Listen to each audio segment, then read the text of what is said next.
Single sign-on, SSO, how enterprise applications integrate with it or provide it is a point of a lot of confusion.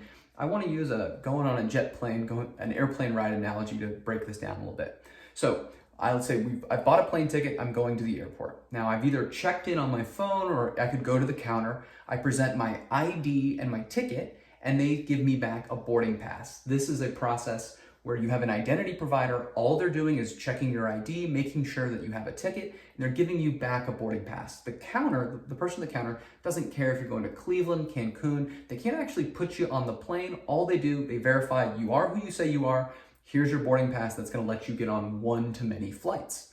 Now, similarly, once you're in the airport, there are a bunch of gates. There are a bunch of service providers.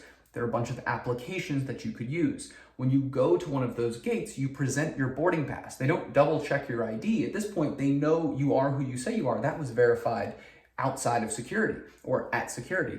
Once you're at the gate, you just present your boarding pass. You say, I have a ticket to Cleveland, and they'll say, sorry, this is the gate for Cancun. You need to go over to Cleveland. You go to that gate, you can get on the plane.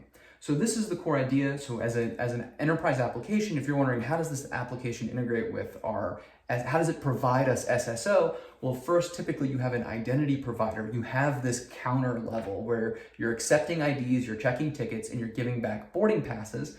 This integration is usually done through something called SAML, but the details here don't matter. The core idea is just there's this one layer that checks IDs. You are who you say you are. You get back a ticket, a boarding pass. You take the boarding pass to the gate, you've got a bunch of gates. So I can, as an airport, I can add other flights. If I've got flights to Cleveland and Cancun, I can add in Casablanca.